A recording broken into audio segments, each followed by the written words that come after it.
ఆపదాముపహత్తారం దాతారం సర్వసంపదాం లోకాభిరామం శ్రీరామం భూయో భూయో నమామ్యహం.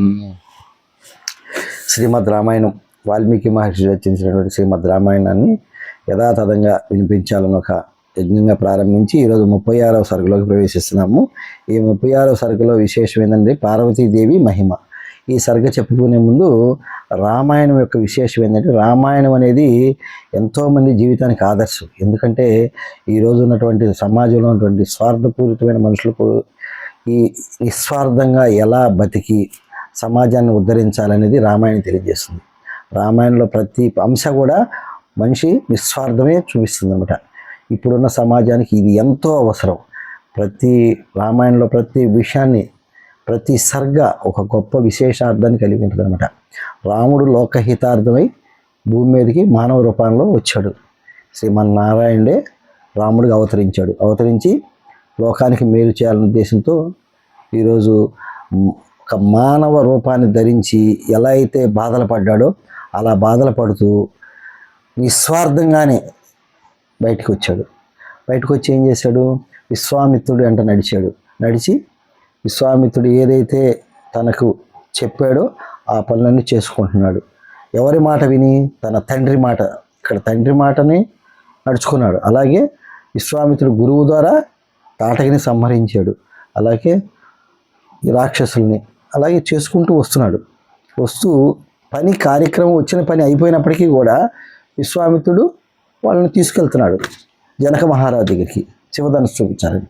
అలా ప్రయాణంలో జరిగినటువంటి ముచ్చట్లన్నీ కూడా చెప్తూ మనకి లోకహితార్థమై మనకు తెలుసుకోవాల్సిన విషయాలను కూడా రాముడు ప్రశ్న ద్వారా మనకు తెలియజేస్తున్నాడు అన్నమాట. కాబట్టి నిన్నటి అడిగిన ప్రశ్నలో గంగాదేవి యొక్క మహత్యం గురించి అడిగితే దానికి పార్వతీదేవి గంగాదేవి యొక్క పుత్రికల వాళ్ళ పుట్టుక విశేషాలు మనకి విశ్వామిత్రుడు తెలియజేశాడు. అలాగే ఈరోజు ఆ గంగాదేవి గురించి ఇంకా తెలుసుకోవాలని కోరుకుంటున్నాడు అన్నమాట రాముడు.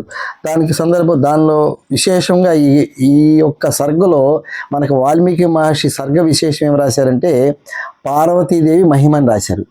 కాబట్టి ఆమె మహిమ ఎలాంటిది అనేది దీనిలో వివరించారు. ఇవాళ సమాజంలో జరుగుతున్నటువంటి ప్రతి విషయం కూడా పార్వతీదేవి చెప్పినటువంటి కొన్ని విషయాలు మనకందరూ కూడా పురాణాలు వాస్తవము, ఇతిహాసాలు వాస్తవం అనే విషయం మనకి ఇక్కడ బోధపడతాయి అన్నమాట.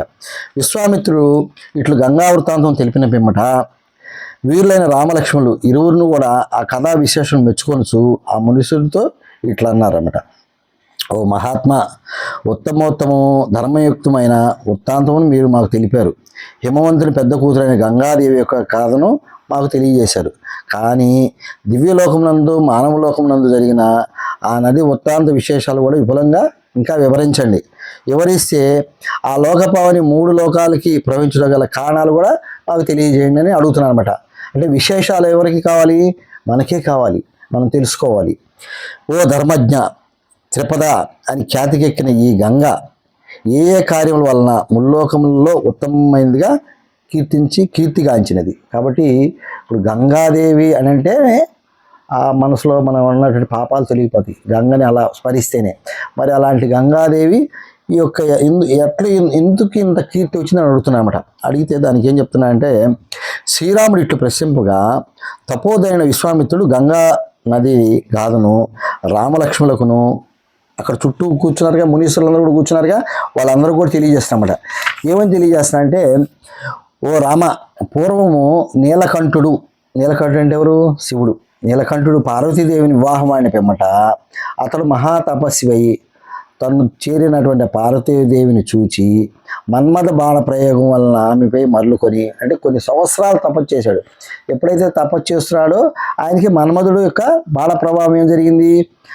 పార్వతీదేవిపై మరలుకున్నాడనమాట. ఆమెకి మరలుకొని దాంపత్య సుఖానికి దిగిన తర్వాత ఈ విధంగా ఆనందంతో ఎన్ని సంవత్సరాలు చేశాడు దాంపత్య సుఖం? 100 సంవత్సరాలు దివ్య సంవత్సరాలు గడిపాట.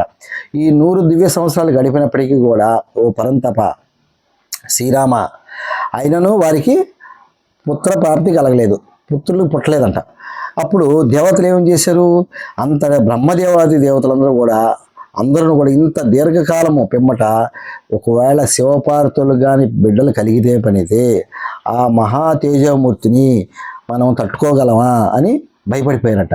భయపడిపోయి వీళ్ళందరూ ఏం చేశారంటే, శివుడు బోలాశంకర్ అంటారు కదా, అందుకని ఆయన దగ్గరికి పోయి విన్నవించుకున్నారు. ఏమనంటే వారందరూ కూడా మహాదేవుడి కాడికి చేరి ప్రణమిల్లి ఇట్లా నమస్కరించారు. ఓ దేవదేవ, పరమశివ, లోకహితంకర, మేమందరం నీ పాదాలని ఆశ్రయించాము, మమ్మల్ని అనుగ్రహించుము. ఎందుకు? ఓ సూర్యోత్తమ, నీ తేజప్రభావం కలిగిన పుత్రుడు మేము బరాయింపజాలము. నీ తేజప్రభావం కలిగిన పుత్రుడు ఈ లోకమునకు కష్టము. ఎందుకంటే ఆ ప్రభావం అనేది చాలా ఎక్కువగా ఉంటుంది. కాబట్టి వాళ్ళు ఏమని కోరుకుంటున్నారు?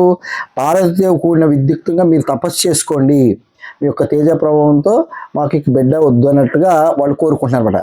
ఎందుకంటే మేము బరాయించలేమంటున్నారు. అనుకుంటూ ముల్లోకం మేలు కోరుకున్నటకు మీరు ఈ పని చేయండి అని వాళ్ళు బోలాశంకరుడికి విన్నవించారు. ఈ లోకములన్నింటినీ రక్షింపు, అంతరింప చేయొద్దని కోరుకున్నారు. ఎప్పుడైతే అలా కోరుకున్నారో పరమశివుడు ఏం చేశాడు? పరమశివుడు కూడా దేవతల మొర విన్నాడు. విని ఏం చేశాడు?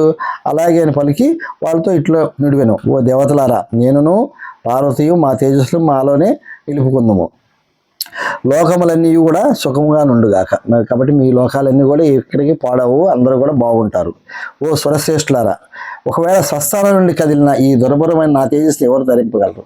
కానీ నా తేజస్సుని ఇప్పుడు ఎవరు బరాయించగలరు, ఎవరు ధరింపగలరు అంటే వాళ్ళ దేవతలు ఏం చేశారు? అప్పుడు దేవతలందరూ కూడా శంకరుతో స్వస్థానం నుండి బయలుదేరినటువంటి మీ తేజస్సును భూదేవి మీద చెప్పేశారు. భూదేవి బరాయించగలదు, భూదేవి భరింపగలదు అని పలికారంట. పలికేటప్పటికి ఏమైందంటే దేవతల పలుకులు వినిన మహేశ్వరుడు తన తేజస్సును భూమిపై వదిలాడు. భూమిపై ఎప్పుడైతే వదిలాడో ఆ శివ తేజస్సు పర్వతములతో వనములతో కూడిన భూమి అంతా కూడా వ్యాపించేసిందంట. శివ తేజస్సు ప్రభావం భూమి మొత్తం వ్యాపించేసింది. ఎప్పుడైతే భూమి మొత్తం వ్యాపించేసిందో దేవతలు మరలా ఏం చేశారు? మళ్ళీ అగ్నిదేవుడితో పోయి మొరపెట్టుకున్నారు. అగ్నిదేవుడితో ఏం చెప్తున్నారు?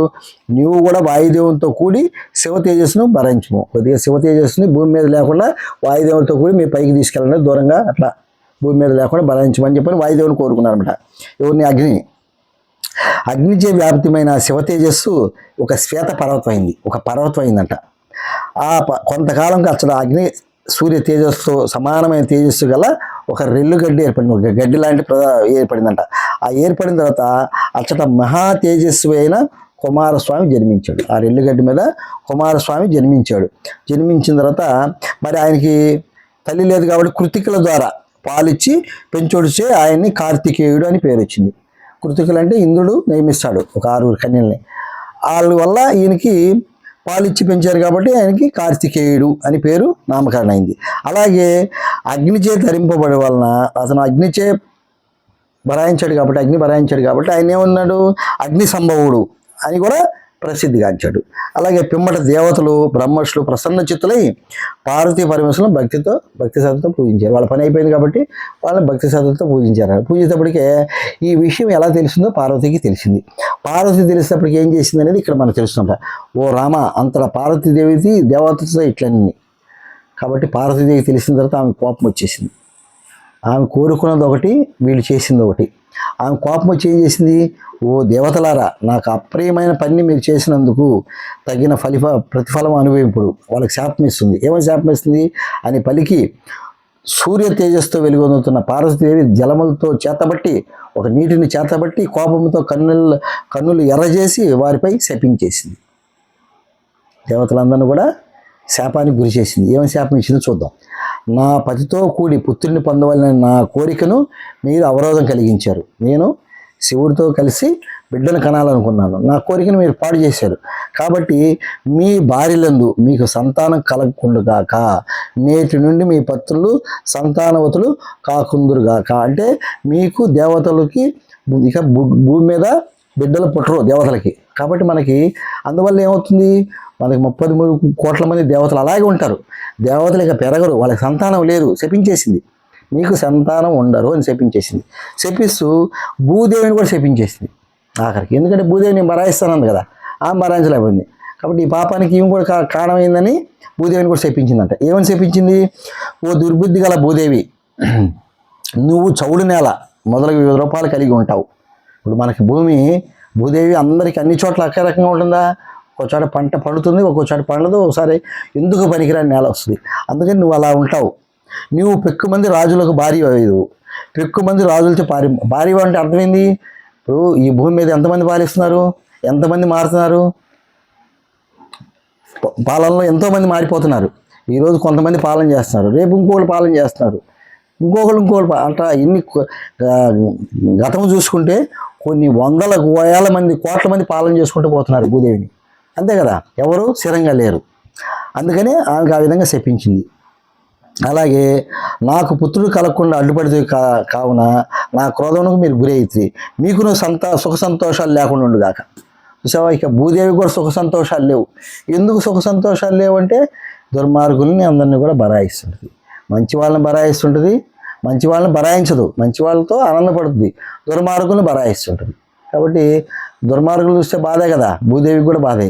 కాబట్టి వాళ్ళందరితో కూడా నీకు సుఖ సంతోషాలు లేకుండా అని శపించింది. ఈ విధంగా పార్వతీయ శాపానికి గురి అయిన దేవతలందరూ కూడా సిగ్గుపాట్లు గమనించి వాళ్ళందరూ సిగ్గుపడిపోయారు. గమనించి పరమేశ్వరుడు పశ్చిమ దిశగా వెళ్ళిపోయాడంట. పశ్చిమ దిశగా వెళ్ళిపోసాగాడు. అలాగా పరమశివుడు హిమపర్వతమునకు ఉత్తర దిశ ఎందుగల ఒక శిఖరమునికి చేరి అచ్చట పార్వతీతో దేవితో కూడి తపస్సు చేయసాగాడు. ఎప్పుడైతే ఈ విధంగా జరిగిందో ఆయన ఇద్దరు కలిసేసి వెళ్ళిపోయి హిమాలయ పర్వతాలకు వెళ్ళి అక్కడ ఉత్తర దిశకి వెళ్ళిపోయి అక్కడ తపస్సు చేసుకున్నారు హిమపర్వతం దగ్గర. ఓ రామ, ఇంతవరకును పార్వతీదేవి యొక్క వృత్తాంతం విపులంగా తెలిపింది. కాబట్టి పార్వతి ఏం చేసిందో ఆ విషయం మీకు వివరంగా తెలియజేశాను. ఇక గంగా దేవి యొక్క ప్రభావం గురించి వివరించదును, నీవును లక్ష్మణును వినుడు అని ఇప్పుడు ఈ సర్గని 27 శ్లోకాలతో వాల్మీకి మహర్షి గారు పూర్తి చేశారన్నమాట.